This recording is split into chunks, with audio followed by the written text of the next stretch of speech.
That lack of leadership, that lack of generalness has just not been there. Light Show is in. We're looking to get in to draft LNG, wanting to right some of the wrongs of this split. Maybe take down IG, who have been kind of running against some of the expectations before the beginning of the split. You can see that LNG immediately hitting Arn and Wink's lane dominant picks. Funnily enough, Arn and Wink have both been AD carries in the past. Wink used to be an AD carry, and they were both Draven players. Technically, it's a double ban that way. IG missing their third ban, interestingly. Not exactly sure what the reasoning is behind that one. And we get ourselves into the first pick now. Of course, stuff like the Smolder available. A lot of different power picks. Karma as well, a big pick for Crane, and Scouts pick that up too. You might want to pick up the Karma so you can have a big buffer alongside your AD carry. Seen a lot of that Karma first pick, but of course the Smolder is available as well. Maybe they're feeling like they could trade those out. Senna up as well, so maybe you just feel like you can trade that out. Instead, non-con special. The Varus comes on and everyone's playing it, to be fair, but Arn does love that champion. It does, though, leave up the option. Why the Senna or the Smolder here for the side of LNG if they feel like it? LNG are not a team which has good game plans, but if you have Smolder, your game plan is so obvious it's very hard to work against it. And this is going to be one of the first. You know, there is actually a chance that that third ban on blue side is actually Smolder in the graphics store. I'm just gonna question that. Either way, so Varus locked in. Senna Nautilus. Senna Nautilus has been the primary pairing for the Senna. We did see a lot of Senna Maokai. Nautilus has moved over to be just such an obnoxious tanky frontline though, with the ability to get extra gold on that champion, get very tanky. It means that the shields which he puts in himself are so disgustingly strong. So Hung and Gala going to get themselves one of the primary bot lanes in this split. Karma, though, locked in alongside the Varus can help the Varus go on hit and be a tank killer. And the point you always bring up when Varus is in the play is like, can you sit in the pocket if you're in the on-hit build? Can you be that option? Is the cat's being hovered. I don't know whether it's going to get locked in. I'm going to wait on that one. I would really hope that it's not. Yeah, but you know what? I'm just not gonna. I'm gonna close my eyes, and when the chick's locked in, there's gonna be no Yumi. No evade the other reason. So, YSKM, one of the very best Jax players in the entirety of the LPL. It's one of like his quad kind of champion pool of the. His best champions are the Camille, the Aurelia, the Jax, and then the Fiora, the duelists at the top lane. Of course, it could go to Lian as well if Weiwei picks up one of his favorite champions in the Xin Zhao. Technically, it is a flexed pick. LNG round out their first few picks with Scout's Ahri. Now, Scout is a very good person at playing through early laning phase for plans. If he says, I'm going to stack up this wave and make a play here, you can make. He often worked out so many good plays from that last year with Tarzan. Ahri is very good at pushing in waves early and starting roaming things off. Ahri is not a champion I often associate with Scout, though. I've preferred him on the more kind of like rangy backline DPS mages like the Azir and the Orianna. So it's a bit of a different different archetype from him, which allows him to determine the flow of the game.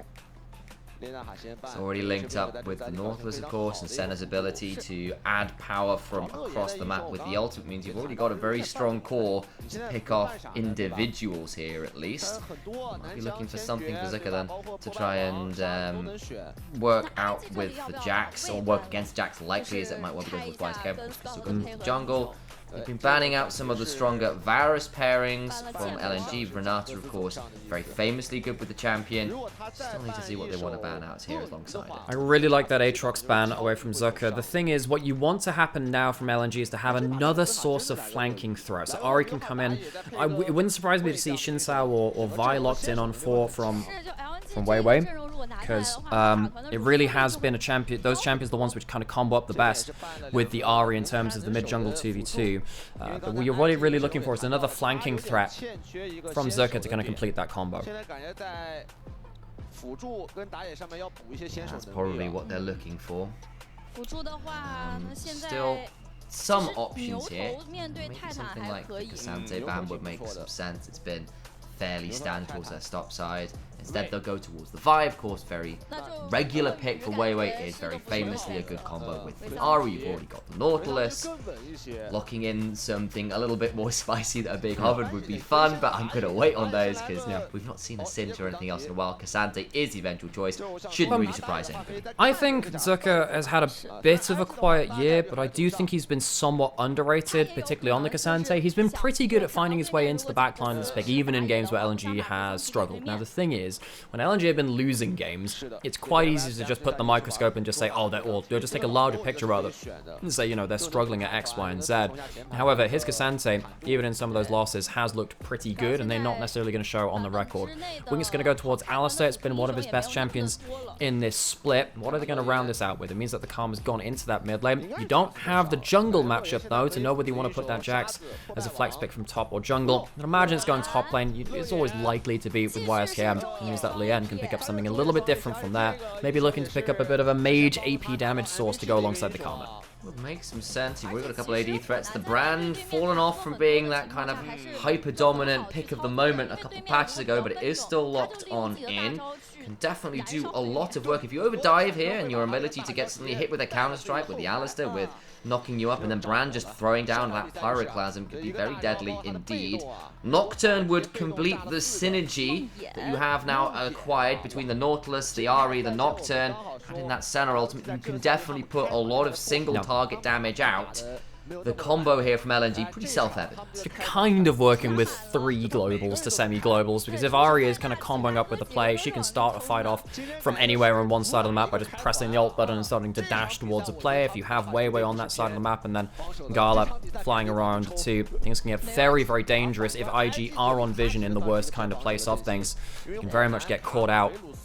And they have a couple of squishy members there that would need to group up. If IG can group up as 4 people and survive as 1 person on the side lane, things work out really well for them. If they don't, it looks like really LNG can start pulling the trigger. They struggle to pull the trigger though. This is a much faster pace of composition than they've typically had.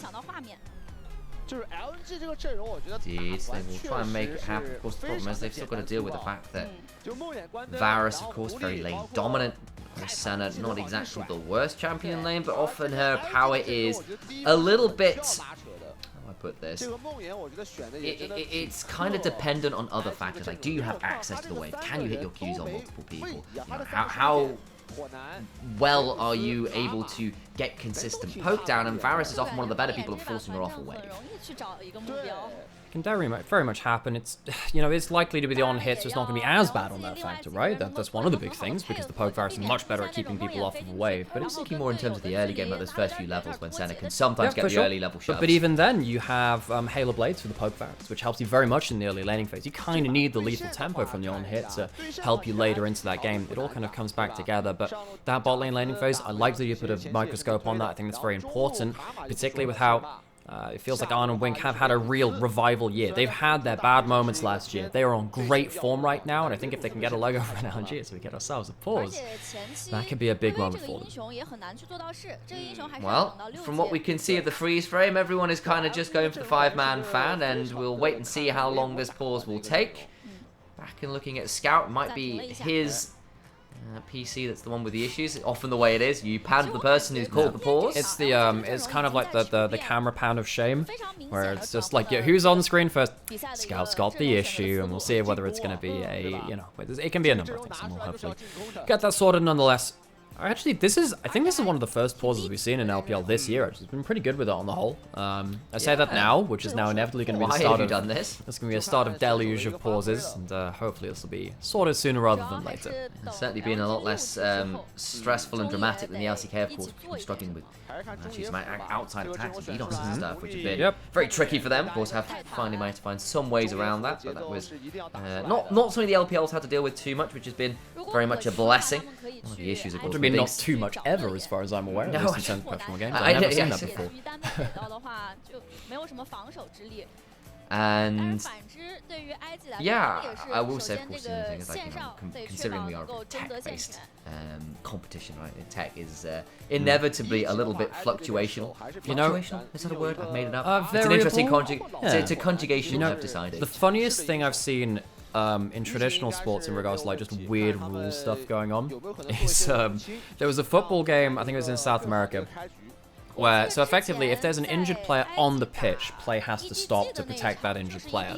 But if they're off the pitch, then play can go on. And there was a player, so what happened was, there was a guy on the ground clutching his leg, like, oh no, my leg! And the players from the other team dragged him off the pitch so play could go off. They literally just picked him up and threw him off the side of the pitch.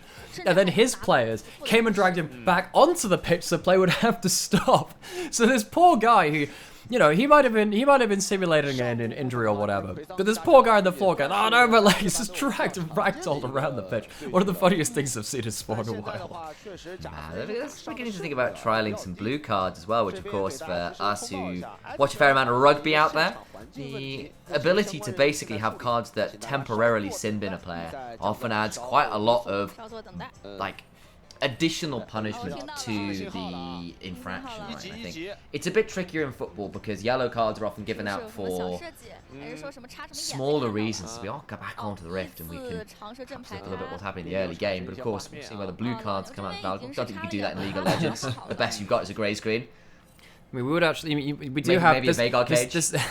There's already, oh, that'd be great actually. I mean, wait, or you just drop it down for 30 seconds, can't leave. Yeah, or you just get hit with a Morgana binding normally. And then you go make yourself a drink, you go make yourself a home, you come back into mid game. So Hook misses a level 1 as Hung misses that one out. Of course, Hung didn't start this roster for this year. He was substitute behind Mark, who came over from Top Esports, who's been replaced by Mako over there, of course. That was a hell of a move in the offseason. Oh, yeah.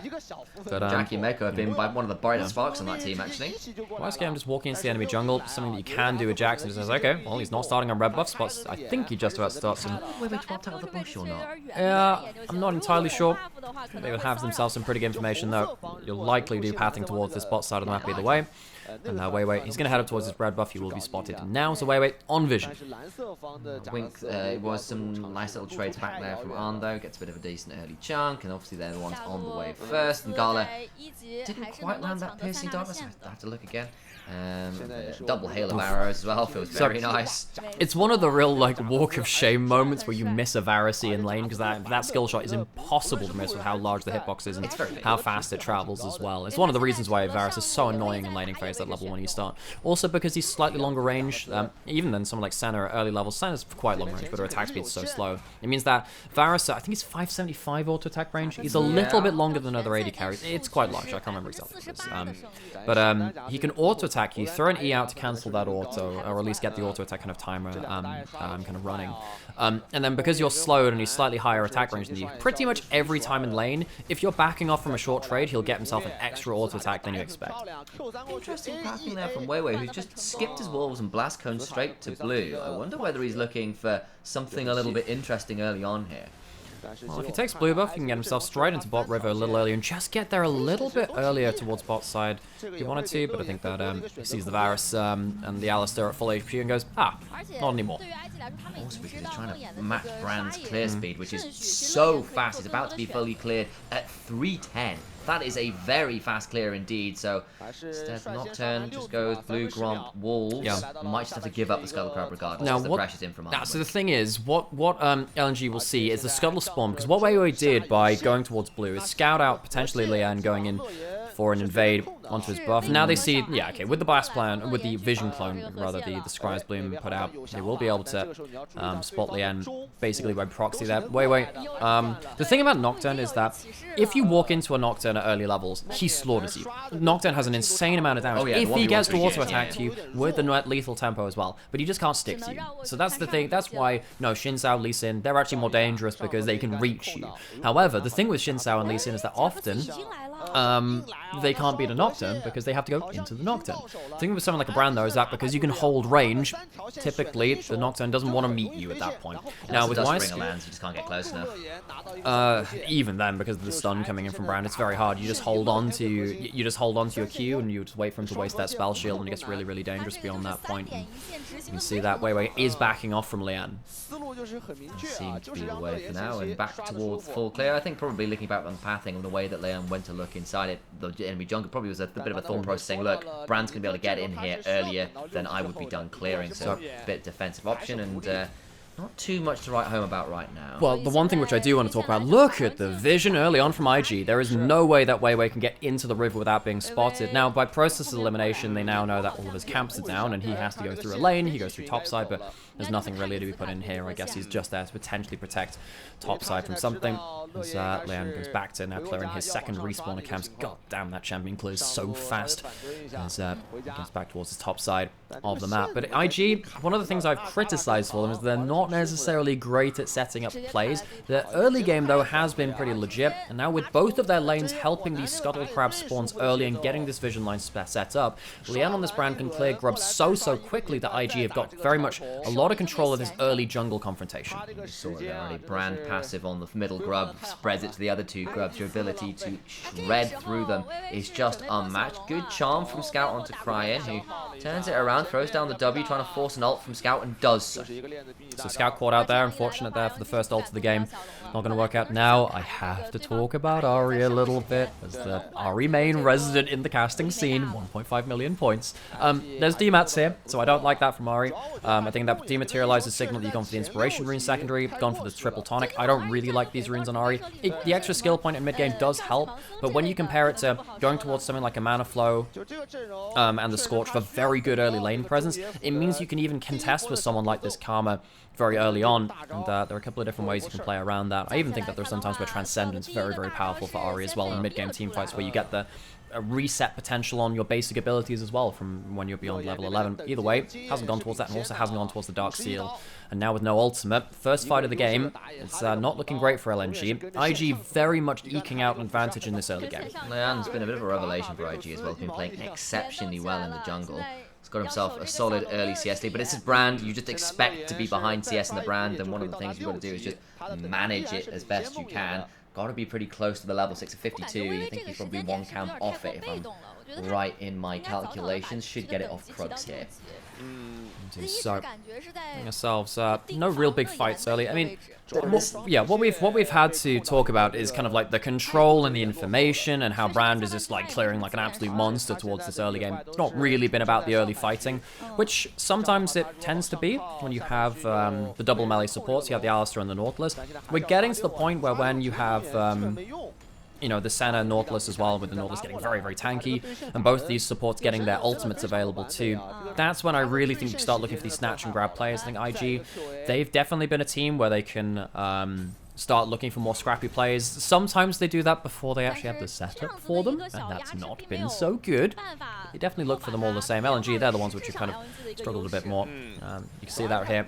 Scout with the dematerializers and the Q buffs to Ahri, clearing confidently a backline at level 7. That's the one bonus you get from dematerializer and Ahri. It just means that you get to clear, I think it's just one level earlier. It's even though if you get a good first back, you often just end up clearing them anyway. 10% QAP ratio is actually pretty big early. Either way though, Scout needs to use that control to actually get some vision and some control for LNG to make a play off of. Little note as well, Gala's decided that avoiding anything like a Dirk for the first back has gone straight towards those Swifties to kind of manage the spacing against Varus, the Alistar, even things like the Karma, and particularly the Brand, right? You want to be able to try and stay away from their skill shots and the big AoEs they can throw down best you can. Here's the Senna will likely be public enemy #1 for IG. And that's Senna walking up in towards bot side river. This is a bit of a reprieve from LNG. They get themselves bot scuttle, a little bit of vision, and you know, I guess IG didn't need to make a huge play off of the early jungle stuff. I mean, end of the day, you've got the mask already put there from Leanne, from the Haunting Guys. That's a really good first back for Brand, much more strong than Nocturne in terms of like straight up combat stats. But of course, Weiwei does have himself his ultimate right now. He's got himself his Phasian infantry, and I wonder if he's actually going to go towards something like a Black Cleaver first. We've seen a little less Hexplate from Nocturne recently, because I think even though the Hexplate is so good at getting more ults in the initial ult burst, sometimes you just want the ability to help out your team a bit more with something like a Black Cleaver. I think also it narrows your actual effective windows of power. For all, it's a very effective window of power. It gives you less options. Chrono comes on down. They'll go into the backside. Onto really key targets. Senna murders Brand. And IG just falling apart here. LNG pull the trigger. And this dragon proves to be an absolute graveyard charnel house in the river. And LNG find themselves an early fight. LNG have not found early fights for themselves in the majority of this split, but they pick up a 3-for-none in the bot side of the map, despite the fact that IG had themselves early control. It's good gold onto multiple members. It's spread across the team, and I think that's important for them. A little bit of gold over to the Ahri, a little bit of gold over to Gala on the center as well, particularly in the fasting variant, or I guess in this case it's more like the intermittent fasting. It's a dieting center, we'll call it that one, as he picked up a bit of CS as well. It's good to get LNG off the board. They'll want to twin this into a couple more plays, because suddenly if this game slows down and they get 6 grubs against them, I'm worried about what YSKM could do with that grub buff. He will be a point of pressure. He is on his iconic champion. Jax, have a look at this replay again, because LNG pulled the trigger and do so very successfully indeed. No, you know, Wink uses his ult, but he's not the target, and he's not in position to be that frontliner. Despite the fact that you have Brand doing a decent amount of damage, it's just not onto the right members. Hung gets out completely free, and while the mid jungle and the AD carry from LNG, they combo up with everything, and they get themselves a good amount of kills. See, Wink thought he had a pick onto Hung, and kind of disrespect the fact that Ari and Nocturne could kind of come from miles away. You said it in draft. There's that kind of semi-global ability of those two champions. Just turn up from nowhere. Yeah, they do. And if you're ever out of position, you don't have the front line stood in front of you, like Wink's Alistair, then it's very difficult to get away from those people too. And you know, at least luckily for them, there was no Dark Seal on the Ari. And I have to talk about that, because now they're at 1-0 and 2. The thing is, you want to be very powerful and snowball off your first fights of the game. Scout will still probably be doing that to some degree. Not necessarily going to get the maximum value. We've seen someone like Knight really champion that kind of playstyle, and for me, I think that he's the best Ari in the world right now. He's been doing some good stuff with that. Scout though can combo up with where, and it's not the Black Clover, it's the Stride Breaker coming in from Nocturne, of course, with the buffs to that item. It makes a lot of sense actually. We'll see what they can do around their next ultimates of the game. Seems to be the way of it, and checking in on Gala's stacks, it's about 30, which isn't exceptional for this point of the game, but it's still pretty early on. It's more when we get towards that 20-minute mark, we can see where they're at, of course. There's been 1 or 2 centers recently that have been struggling to get the stacks, actually.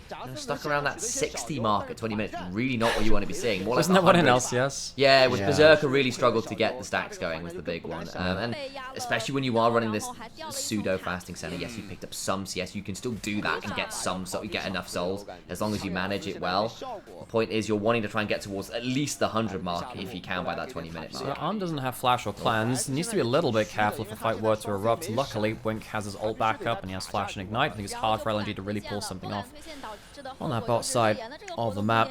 Leanne once again out onto the map as well. He has his Leandries built up. Very, very big spike for this Brand. I think there will always be a threat in this game later on if LNG overdive with the Nautilus and the Nocturne.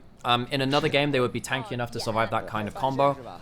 Not against the Brand. Not against the Brand. I think that now with the gold from the early clear built up as well, he needs to be careful not to give Brand this damage. They are going to try and go on in. Blows up on the Fear's pretty good. Running away from Leon, but the damage back is brutal. That's the Brand. Brand did so much, but that's before he's got all the items he needs. Still, though, gonna still lose the fight. You've got to imagine as Gala comes forward, trying to get some work. The charm is good onto Cryin, who's get with the last embrace. Nowhere to run. The piercing darkness not quite enough. Man, still enough of a threat to prevent too much more. It's a 1 for none in the end, but the health bars nearly and universally there. Very low indeed. Speak of the devil and he shall appear. It's the Brand damage, everyone. The 1 item spike on this jungler is absolutely disgusting, and LNG very nearly fall prey to it. And that's going to be the danger for the rest of this game. Lian, huge damage there. And LNG, they are kind of licking their wounds a little bit. They don't get any kills with their next round of ultimates. Look how much damage Lian gets out. What starts here is he ends up getting, you know, the first E to get the spread over. Double damage on the W, gets himself a stun in there too, and the Brand ult starts popping across him. 3 Brand ults flashing onto 3 people. Nearly one-shots the entire front line. LNG lucky to get away with this one. Wink flashing there, just about keeps him alive alongside the Karma Shield. He thought with Cryin getting hit with enough CC he'd die, but don't quite have the damage yet. Yeah, it's still a win for LNG, but you can see the fear that this Brand is beginning to instill in people. You know, I'm already have a little bit of, you know, I'm not going to say irrational fear because it's perfectly rational at the time, but I have some fear of Brand because I played far too much Arena. Yes. And for those of you that were big Arena maestros, if you remember Magic Missile Brand, which meant that every time you do damage with an ability, it did some true damage burn to you, like Vayne's passive. I hate it. It actually applied on Brand's passive, so he hits you once and you just immediately just go brrr, and just immediately kills you. I was not a fan. feel like there are actually a number of AP junglers that are very, very strong right now in their ability to just get to points of power way earlier than you think they do. Have you seen Zyra's clear right now in the jungle? Oh, isn't it like 255 yeah, or something it's like ridiculous. That? Absolutely insane. So I first timed it. I was playing with a friend of ours, so Vasu out there, shout Yeah. out. And I managed to get, I was cleared by 250, got into the enemy jungle, stole Sejuani's blue and glomp from under her nose, and then killed her. So I literally got to invade her, having full cleared and get 2 extra caps. That's why it was silly. It's why at the start of the season we saw so much Brand, because Brand was so quick at clearing, also had great grub clear potential as well. And now you see IG do have 6 grubs. I think if LNG end up you know, losing a big fight, they're losing turrets on top of that, no question about it. We need to see if that one comes through. Clear speed, it's one of those more underrated facets of League. Back in season 6 and 7 as well, when Olaf jungle was so huge. The reason that Olaf was meta is because he would clear so much quicker than everyone. He'd have a 30-second what now period, where you'd be able to just respond to anything on the map, and you'd always be in position for it because the enemy jungle was clearing in the same way. Feels like nowadays, though, it's a little bit different, and with Weiwei and Bland both at their item power spots, they can now do some real damage. Dragon and Tower going to the side of LNG. IG behind a significant amount of gold, despite the fact that we said, hey, you know, great item spiked, yes, this Brand is going to do a lot of damage. They can't keep falling behind like this too much, especially when you still have, you know, the Senna Nautilus on the other side, which can be really problematic. This is not going to be the easy to kill Nautilus that we've seen in so many other games. One of the, I call it weaknesses, but perhaps the flaws of investing heavily in some of the farming junglers is A, Weiwei still keeping up just fine on the Nocturne, and the other thing is it does feel like with the way that jungle has been kind of changed over the last few years, that your ability to consistently get those level advantages and discrepancies in the jungle is a lot harder to maintain than it once was yesteryear, and it feels like sometimes it's a more stable way to play the game to look towards the bot lane, look towards a carry elsewhere in the map, and yes, this Brand's still going to be doing a lot of damage and should be scary, but how consistent will it be? Maybe a question to be asked yet. Well, in terms of that consistent damage, you need to be alive to do that damage too. It wouldn't surprise me to see if Leanne goes towards the Rylai's and then something like a Zhonya's. I think the Zhonya's is very powerful in this kind of game, and you have a lot of potential threat on you, even from the likes of Hung as well. Brand often has to put himself in harm's way to put out the full combo. We even saw that in the Bolt River fight. He was very close to going down in his own self at that point. LNG, they walk back out onto the map. Gold lead very much firmly in their advantage, and now they're playing to the side lanes. Cryan has a flash. Can he use it? I think he can get far enough away because Weiwei was beyond him. He cannot break the fear tether and is immediately thrown into the endless sleep of death. Well, endless in the sense of 30 seconds. So yeah, 30 seconds is, yeah, for 30 endless seconds in League of Legends terms. It's longer than a Morgana binding. That's endless to me. This is the power of the Stride Breaker. You cannot run from this champion. So hard to get away from it. And Cryan, maybe if you had the Alt W, you could have healed enough to flash out. Just not the case, though. LNG get themselves a big pick, and there's another hook. Wink has ults. And there's teleport behind as well. I don't think Wink's ult's going to keep him alive here. We'll buy some time, but I just don't think he can do that much. Just scout immediately to the backside onto Leanne, who is the key target. Zucker goes all out and brings down the Brand, who is now just a outline on the ground for CSI to deal with later. Off goes forwards, and Zucker just continues to dash on forwards. Forgive me, IG, I must go all out just this one.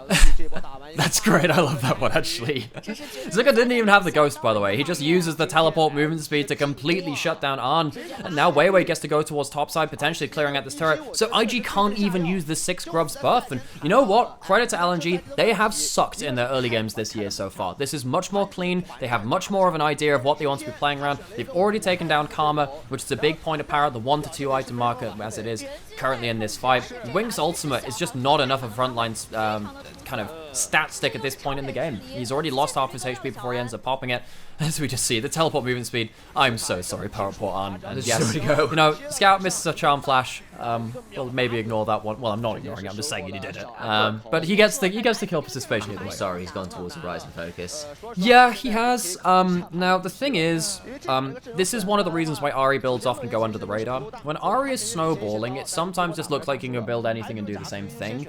You are giving up a lot of pressure in this game by not going by something like the Lich Bane. Now Horizon Focus, it is a slightly cheaper spike than the Lich Bane as a second item. I actually like Lich Bane as a first item though.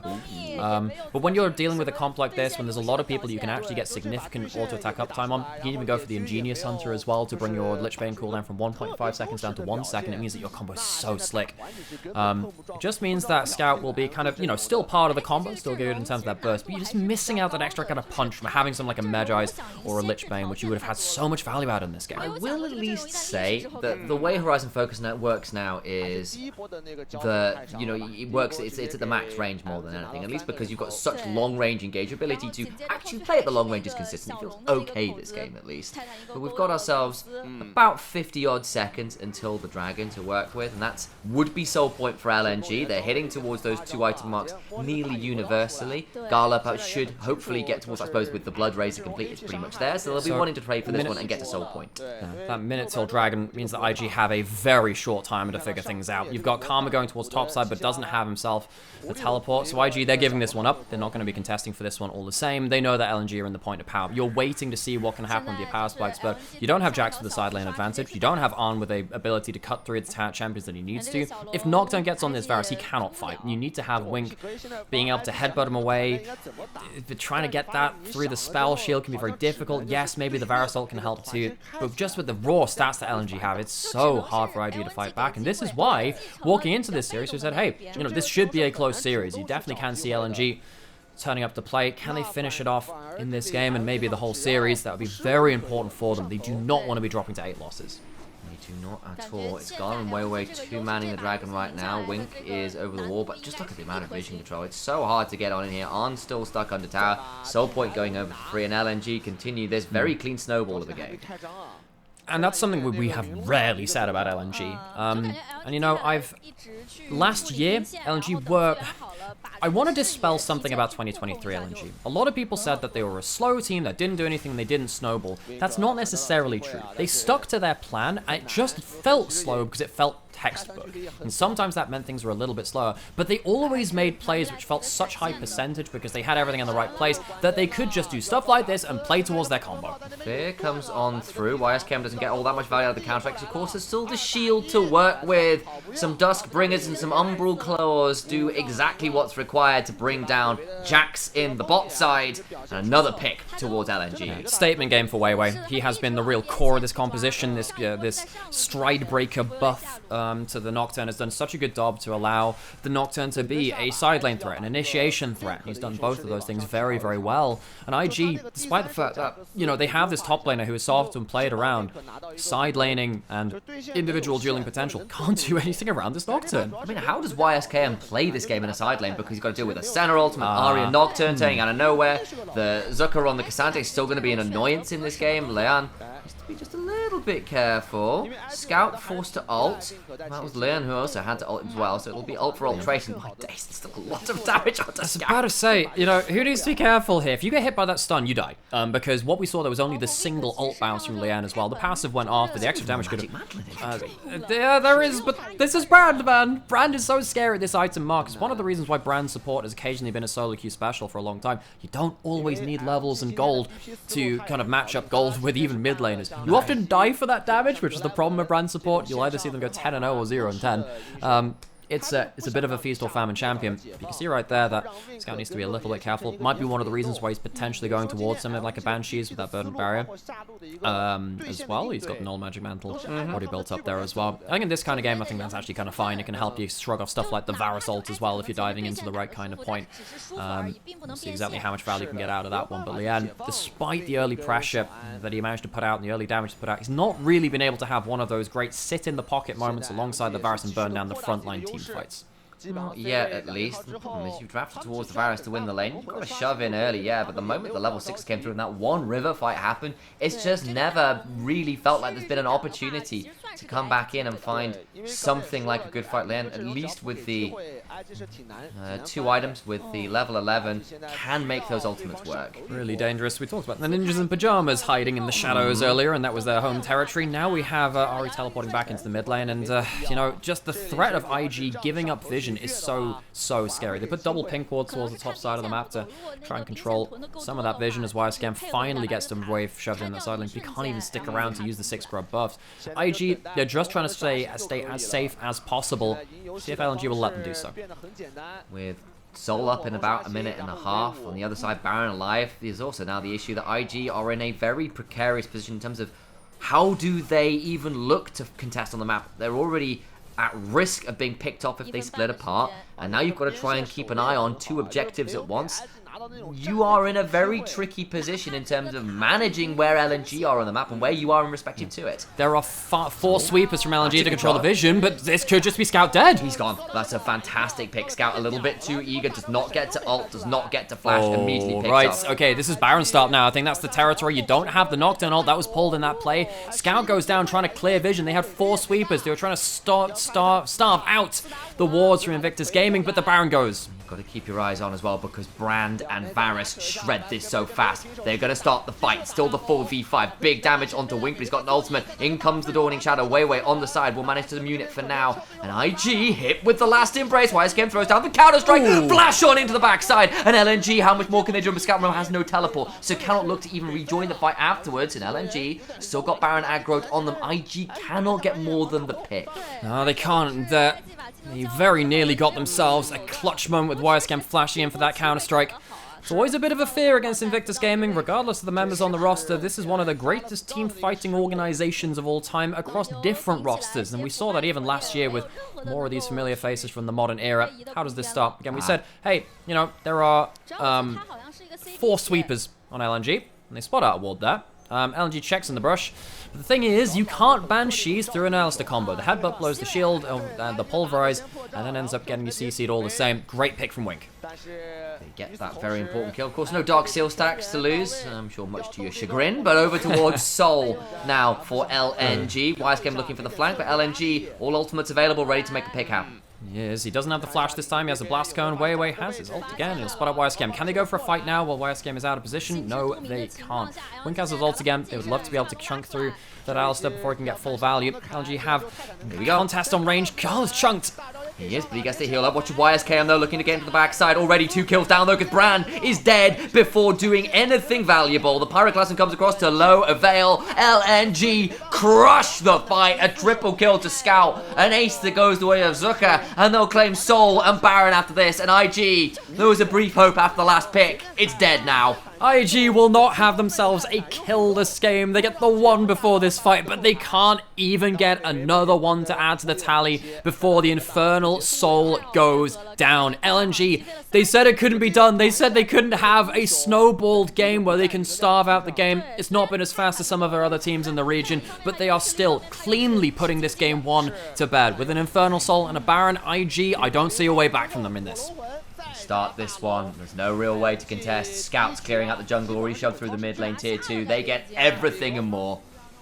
And you can see that YSKM's not in position to impact this fight. You can see that even though Gala gets hit with a Mantra Q, it doesn't stop him from getting a play across this, and Scout gets huge value through this as well. Just a huge clump for LNG to keep DPSing out, and sadly, neither the Varus or the Brand can sit in the pocket to burn down the front line. Eviscerated, so many kills going on over. They suddenly come back with a lot more items, a lot more map control. And they were already very, very far ahead, but now you've got to deal with the Infernal Soul. Not checked in on Gala's stacks either, but you feel with everything that's gone on, there we go. He is just fine. Not the most stacks I've seen at this point of the game, but more than enough. He's doing alright for himself. He has himself 2.5 items. The Blood Razor, honestly, on center kind of counts as a full item. That damage is nasty. Try and get some decent damage on the Mantra Q across the wall. His Mantra will be up soon. And actually, you can see that Hung's actually just been caught out a little bit, stunned in the front line. Scout to the backside, though, as well, causes vast quantities of damage. Has found Brand and Varus every single bloody fight. There's nothing to be done. Invictus Gaming find no victory today as LNG put him to the sword. Scout pulls out a champion, which he's not necessarily known for, but I think he's starting to make a little bit of a name for himself. I love the timing in which Scout used the Ahri to get onto the backline with his team. This has been a level of cohesion LNG have struggled to find in 2024. It's just game 1. It's their first game without their old head coach of Crescent, but this is looking like it's pretty confident from LNG. Dead to rights. LNG start the snowball. They do not let it up, and it becomes an avalanche by the end of the game. A 28.5-minute win. IG shell-shocked there. This looks more like the LNG that people were hoping for. You know, LNG, they were a team which went to Worlds last year. They were my dark horse from the LPL for Worlds last year. It was a pretty unceremonious exit against T1 in those quarterfinals. They got absolutely blown out by the world champions of last year.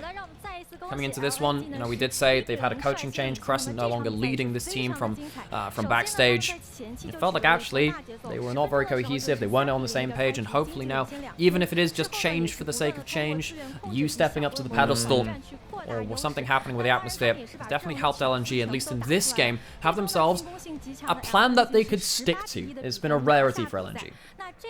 And it was very easy execution. You know exactly how this composition plays. Nautilus or Nocturne or Ari, one of those